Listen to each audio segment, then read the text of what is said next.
Okay, guess we're live, right? We're live. Is that good? Okay. All right. Well, welcome. My name is Rachel, and this is PNW Radio. And this radio we kind of just brought together because we wanted to dedicate a radio where we can talk freely about music pertaining to the Pacific Northwest. And here we'll occasionally have guests on, including music industry people, music creatives, musicians, artists, etc. And for the first episode, we'll kind of just talk about the music scene out here in Seattle with Taylor Hart. So Taylor Hey. also works at Respect My Region. She is the head of hip hop over there. Also, just some cannabis stuff, a little bit of everything. Mhm. So, Taylor, do you want to make that intro better and let the people know what it is that you do specifically? Yeah, I kind of just do a lot of stuff. I spent a while editing and helping the team get kind of like a good base foundation for our writing. Mhm. And since then, we've had many writers come on and use those templates and use those tools to just have like a super dope platform. I feel like I brought a lot of voice in that was always there, but I articulated it a little bit better and helped develop that along with quite a few others in the squad. But I basically just brought in like a super authentic Seattleite a viewpoint to it. I have been listening to local hip hop and smoking local weed and doing all of that my entire life, anyways. So to join into Respect My Region was just like a natural shift in my lifestyle because that's what it is a lifestyle for Right. me. So every day, all day, is basically just dedicated to, what am I going to do today to further the community? What am I going to do to better it? What am I going to do to help the arts? And all of that. And so I help in many different ways. I still write from time to time. I write bigger articles for Respect My Region. But then outside of that, we also partnered up with the crew in All Star Opera to create the Seattle World Tour Foundation. And I've kind of taken that on as my passion project to do because it's all about bringing the artists in our community and using them to help spread the message and to help make an impact on the homelessness crisis that we're dealing with here in King County. And that's something that's I'm very passionate about it. I work in Ballard area at Dockside, which is just another thing that I bring to the table with my cannabis experience. But Mhm. in working there, I see a homeless encampment every single day, and I serve the people that live there, and so it's something that's really personal to me, and I love that I can be that person at Respect My Region to kind of help bridge that gap and bring the charity aspect into it. So Mm. I do a lot. I do a lot Right, of right, things. right. Can I ask how you kind of got in touch with Respect My Region? Because, Respect My Region is not like a huge, major like company, media company. So I was Totally. wondering how you kind of like discovered this company. So I had read some stuff on RMR previous to being a part of the team, and I was familiar with it just from following the scene. But really, it was Jordan Callahan. Shout out him. He was running Town TV. Um, and we went to high school together Mhm. and we linked up at like we saw each other at a show or something like that. And he asked me, would I be interested in, just doing a little bit of journalism. I was doing Facebook live interviews with artists for Town TV. And then I guess he had talked to Mitch about needing a hip hop writer and somebody to bring it on for local hip hop focus. And I had just gotten started with Town TV doing that. And so he actually linked me to Mitch at the beginning of 2017. I've been with them for 4 years now. Mhm. And I mean, it was just the perfect matchup. I sat down and talked with Mitch. and it made sense. And I felt like the RMR team, the core group of people who were there already, they already felt like family to me, and it felt like the right move to make. And I've literally been here ever since. That's awesome. So you say you've been here since 2017, right? Yeah. So do you think that like how has the growth been for Respect My Region? Like has the following, like the follower base, has it grown a lot, or have people? Do you think that people are really like attentive to the hip hop or R&B culture in Seattle? I think people are starting to get there, especially with hip hop taking like the forefront in just like the general public. So I think people are starting to get there. When I started with RMR, we had a way smaller following. We had like maybe 6 to 8,000 followers on Facebook, not that many. But we're doing like super dope things in the community, and people just like respected the company for everything that they had done. But when I had joined, they had already been in the process of starting to grow and develop and wanted it to be like a player across the entire nation and then globally as well. Right. And I spent quite a while with Joey Bravo. Him and I spent like every single day together for like a year straight. And we plotted out a ton of things to do, how we were going to spread just locally, how are we going to gain the attention of our region, how were we going to translate that nationally, and then how we were going to translate that internationally. And it took a lot of us, sitting in his house, sitting in his car, smoking blunts, and just talking for hours and hours and hours on what we do to reach the people. And what we decided, was that we support local no matter what. So keeping true to that, to the support local, support the little guys, support the people who are actually in the communities. Once we tapped into that and kept that focus, I mean, we just skyrocketed from there. Yeah. Yeah, that's awesome. Thank you for sharing that. And Yeah. this is our like second time talking, right? This is our second conversation.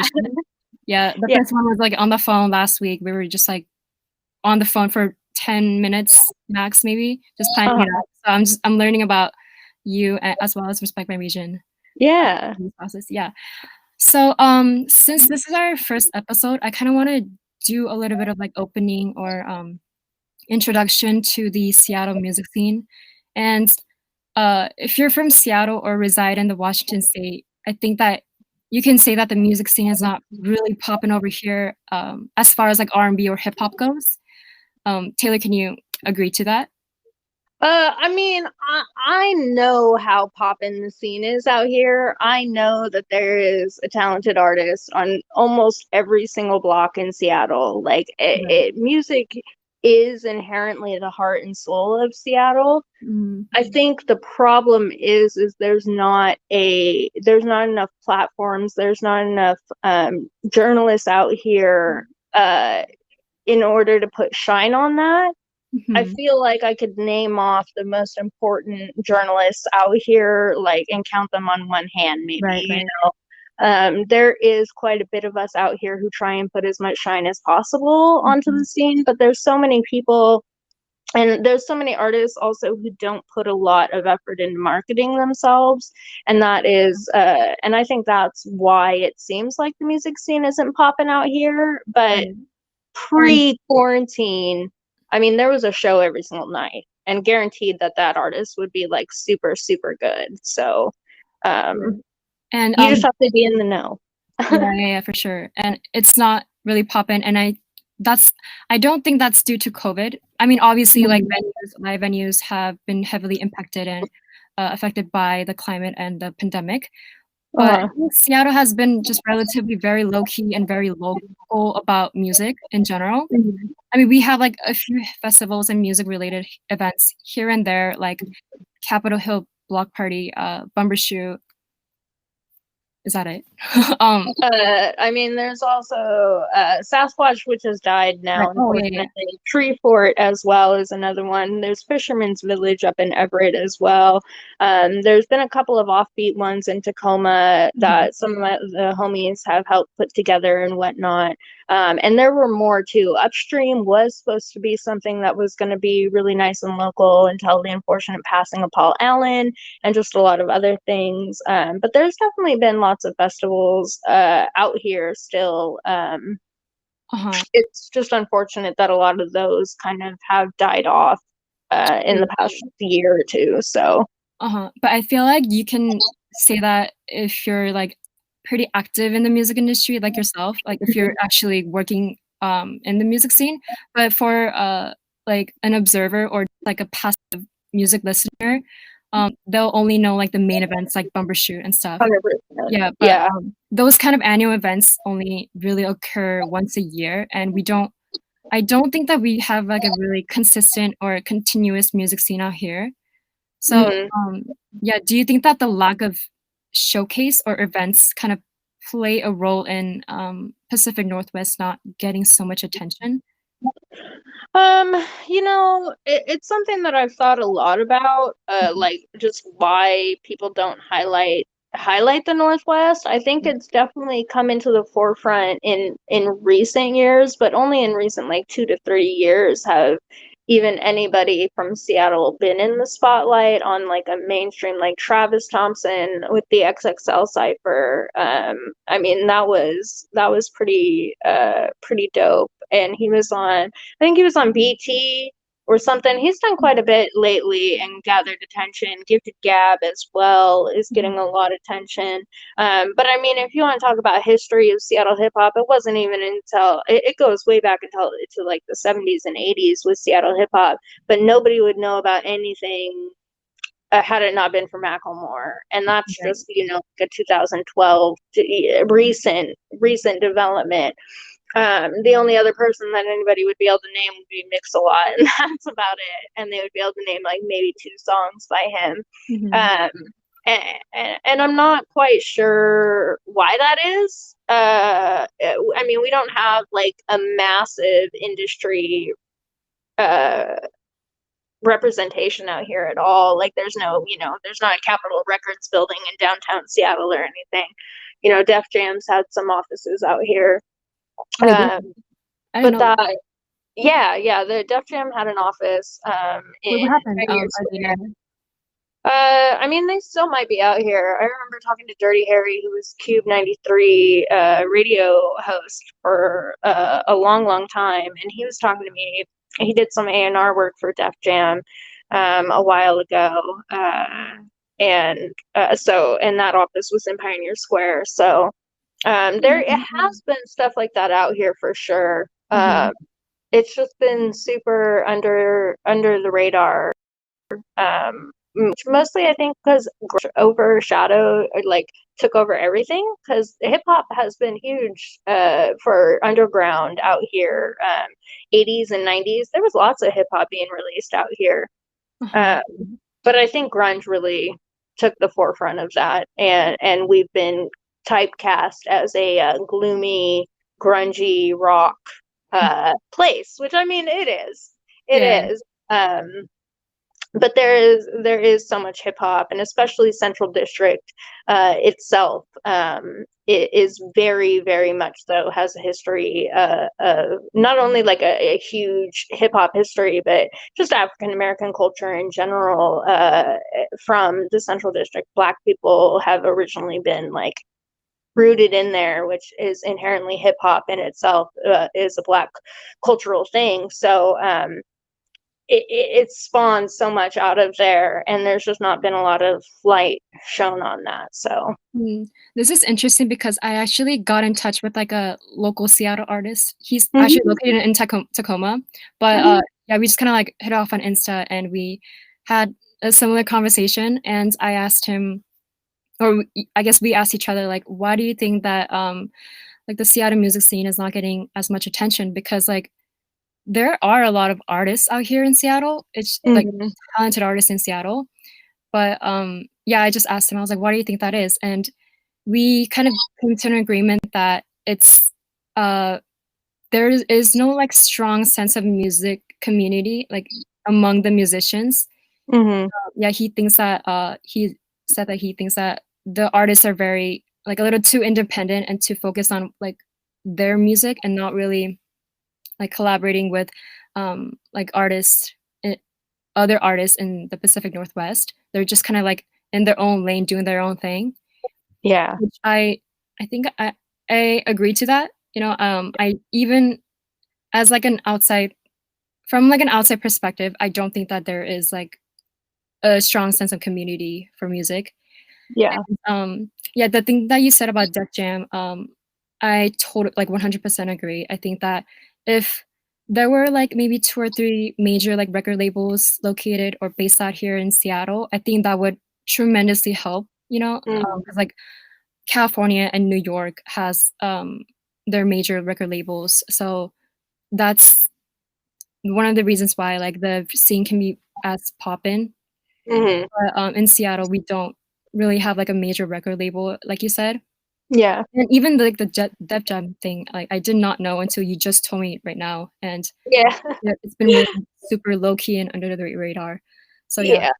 um, There's a lot of people out here that are like connected to the industry, connected to some of the top A&Rs in the industry, but it's super low key. You would never know that. yeah, That's one of the things about Seattle too. There's ton, a ton of like millionaires, billionaires out here. There's a bunch of rich people. There's a bunch of people with power and do all this, but they come here because it's easy to hide. It's easy to hide in plain sight in Seattle because mm, it is so, everybody's so passive to each other. Nobody likes to talk to each other. That's why quarantine was really easy for a lot of people. I'm like, I can keep 6 feet away from lots of people mhm, in Seattle because we do it anyways.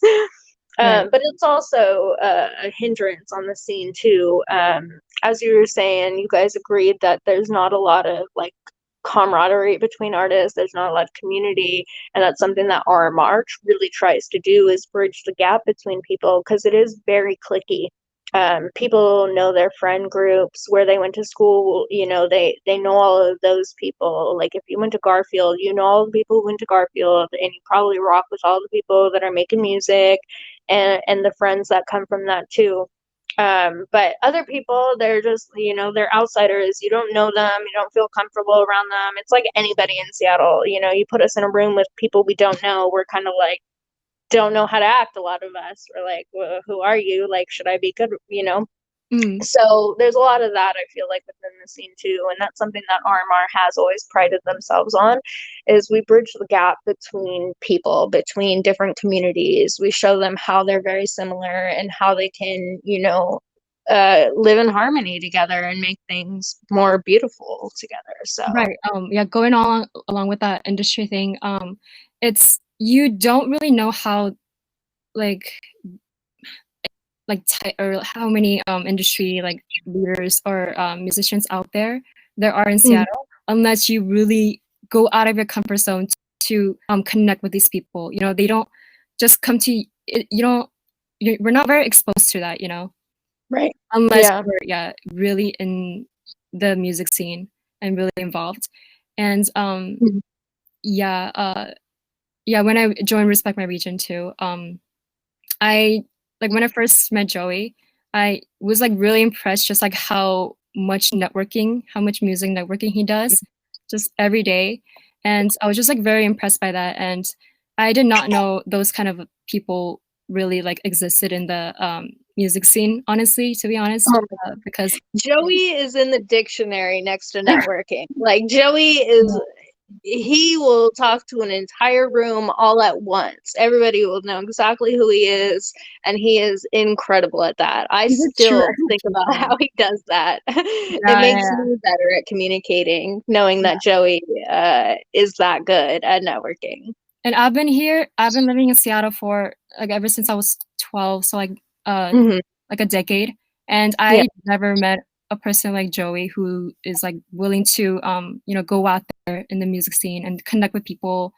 Um yeah, so it was very surprising to me, but it was in like a really good way, in like a pleasant way. Yeah. Yeah, I also like I'm kind of curious as to like who your favorite current artists are in the Pacific Northwest. Oh yeah. Yeah, do you have a few? Oh, I have quite a bit depending on what mood I'm in. Uh, I mean, Paris Alexa has been one of my standouts. She's definitely one that is. I mean, I just think that she's going to have a long career in music. It's obvious. She's an incredible songwriter, has a super dope voice, and she just explores different sounds and um, different melodies, and I really really rock with her. She's also just like a super down to earth person, and I really enjoy that about her. Mhm, But there's a lot of other people too in the industry out here. Perry Porter is incredible. Literally everything he does is insane. He raps and he paints and he just does everything super super well. Brandon Marsalis out of Tacoma is a young up and comer, but I just think he mhm, has the soul. I think he has the voice. I think he has the everything to it. And not only that, but he has a super amazing girl by his side by the name of Talea, who also has a phenomenal voice, really great R&B songstress, and she is a self-taught engineer as well. So those two together are like a super big power couple that I think are going to be a major factor in the scene coming up here. Hopefully this year we see more stuff from them. And Katil is the other one at this moment that I'm like really watching to see what he does, because his debut album released last summer, and mhm. it was played throughout the playoffs for the NBA on ESPN. So the fact that he can drop an album and get that placement, and the album is fantastic start to finish as well. He's also another one that I've really been Mhm. watching. So I'm just like as you're speaking, I'm hearing new names except for Paris Alexa because she's been like, yeah. she's Yeah, been Paris known. has been on Songland. She's been on Billboard. She's been all over the place lately. Oh, she's So, been on billboards? yeah, Billboard wrote an article, I think, after her Songland performance. Wow, Because I like her didn't Songland performance was insane. If you haven't wow. watched it, it's on NBC. And it's a songwriters pitch their songs to different artists, and she pitched her song "Pity Party" to Charlie Puth, and Hmm. Ryan Tedder like got up after her performance, gave her a huge hug, and was just like, "That was incredible," because it was incredible. They didn't push her to the next round, but they knew that she wasn't meant to be just a songwriter. She's meant to also be a performer. So Yeah, amazing episode. right, and I think this is, like, where the journalism plays part, like you said. Um, Mhm. Even I'm a huge fan of Paris Alexa. I think she has, like, a phenomenal voice, and her music's super dope, but I Yeah. it's my first time hearing about it, Uh-huh. like, all her accomplishments. So I think that Seattle really, like, lacks that, like, media exposure and just Yeah. journalism of, I'm pretty sure I was the only one to write an article about Paris Alexa being on Songland out oh, here. wow. Yeah. Well, okay, yeah. Yeah. We need to I'm do pretty some sure more I've about been that. one of the only ones to write about a lot of things that have happened out here. And I think that's the problem. So how are you exposed to all these news? Do you just do a lot of digging on social media or do you Oh yeah. do that? It's a lot of digging. 'Cause So I feel like I'm yeah, I oh feel go like ahead. artists themselves, they don't, even, like, promote their accomplishments that much. Yeah. Yeah, 'cause that's how I learn about, like, the artist's accomplishments that they would, like, screenshot or, like, post something on their socials and be like, "Oh, Right. I made it," or yeah. Yeah, a lot of people out here will post, but they won't like promote the post. They won't run ads on it, or they'll post it once and they'll never post it again, and they Mhm. just hope that people find it. Right. And I think that's also another aspect where RMR can drastically help. In that is the marketing aspect of it, because not a lot of people do it. So I spend a lot of my time digging through people's Instagrams, digging through the comments, looking for other artists who might be commenting on there, and then going to their pages and then looking at what they're doing. I scroll through Bandcamp. I dig through Bandcamp all the time. There's so much stuff on there that like nobody would ever know about because they just post it on there and then they never market it at all. Right. But I'm like, I've been part of the Seattle music scene my entire life. My dad's a musician. He started a band in 1988. And so while I was even when my mom was pregnant with me, I was going to concerts. So going to concerts is something I've been doing my entire life. Randomly, if I'm bored one night, I will go wander around and go find a venue that has a concert going on and just go to that. So that's also where I found a lot of people is just scoping out different venues, seeing who's playing at the back bar at the Crocodile on one random like Wednesday night or something, and I found a lot of people just by doing that. And then, further going onto social media and digging again after I find them at some random club in the city. So. And you mentioned like musicians and artists not or like lacking self-promotion and marketing. Mm-hmm. So if you were to like give advice to these people, like what could they do to improve that? Because like I agree as well. I feel like when we have performances or concerts out here in Seattle, only like the local independent artists, like close friends or like family friends would attend their performances.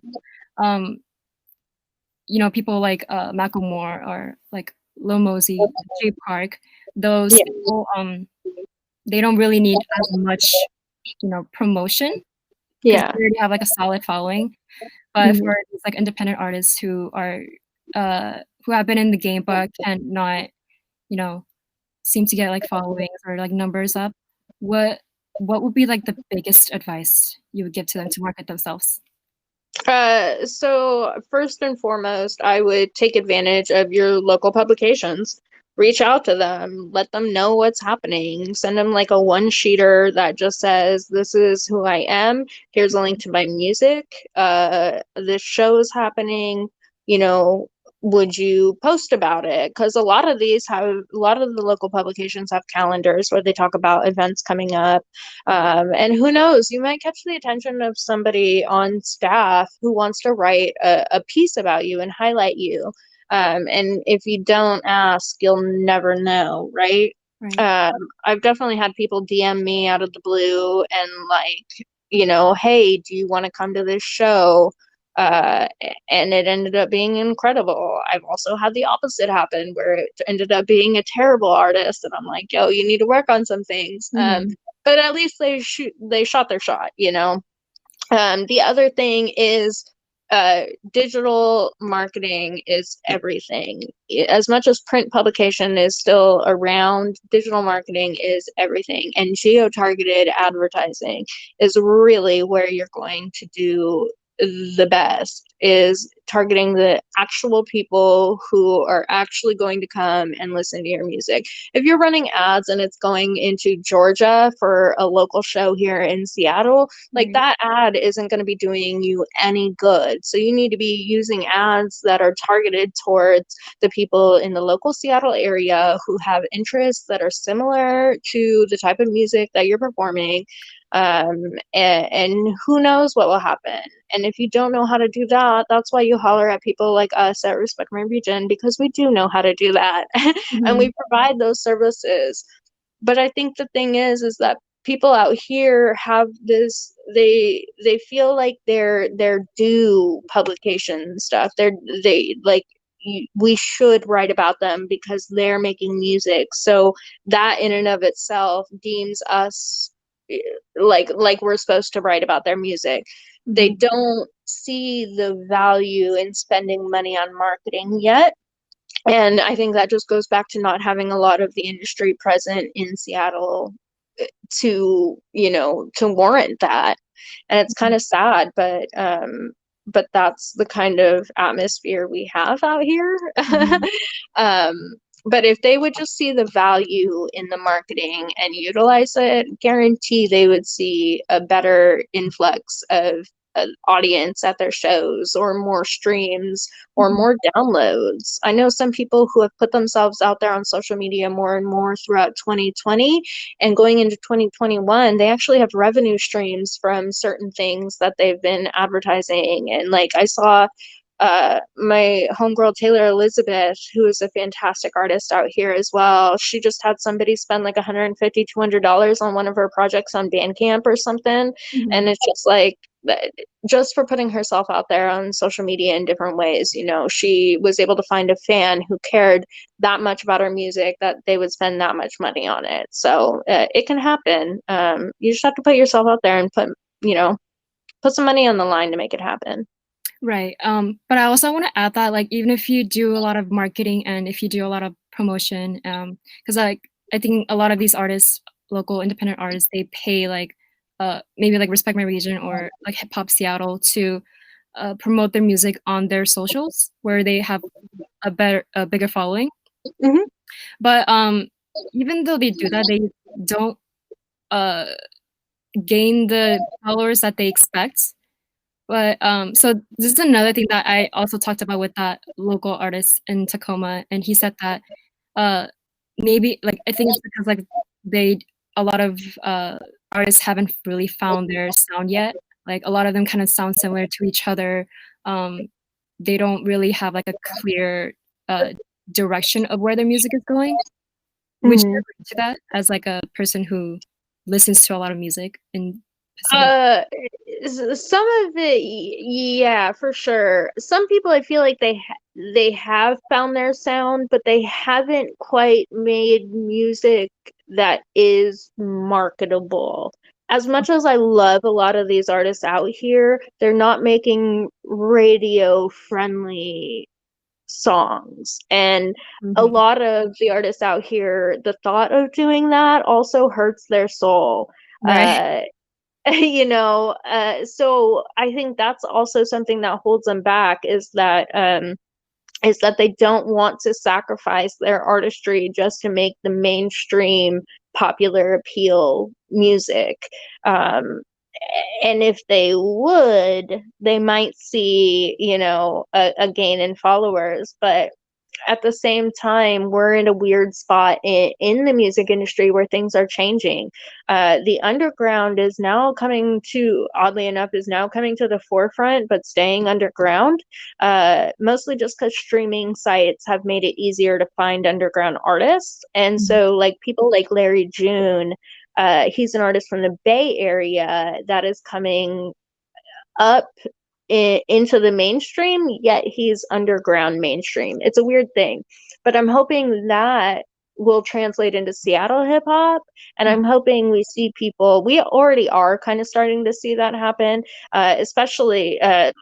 Macintosh just had Tory Lanez release a music video that was oddly similar to the one that he had just released. I And saw there is also, yeah, and Macintosh and Tory Lanez have some relationship connections, and we're supposed to work together, or some, there's a whole story behind that as to why it is, there's a lot of these big artists like your Tory Lanez, who are looking at the Northwest and looking at the artists coming out of here and who are copying that. Mhm. And so I think we're at such a crucial time for people to really be taking it seriously and to really be releasing at a top tier industry level, meaning having marketing behind it, having, a whole bunch of like collateral imagery that looks cohesive and that is Mhm. branded well towards them. And I think people are still starting to get hip to it and still starting to get on that train. But I think more and more people are getting there. Mhm. Um, we're just not there yet. Right, I agree. I think that, we as industry leaders or aspiring music industry leaders have a lot of work to do in Seattle. Um, I Hmm. I think that we're making very slow progress, but we are making progress. Yeah. Um, but I hope that, yeah, Respect My Region can play a role in speeding that process. So to kind of conclude this and to kind of close this up, can you kind of tell me what like your plans are for yourself or as a person working in Respect by Region? Yeah, so future plans of mine include just developing my own uh trying to get people to if I can come up with the words for this.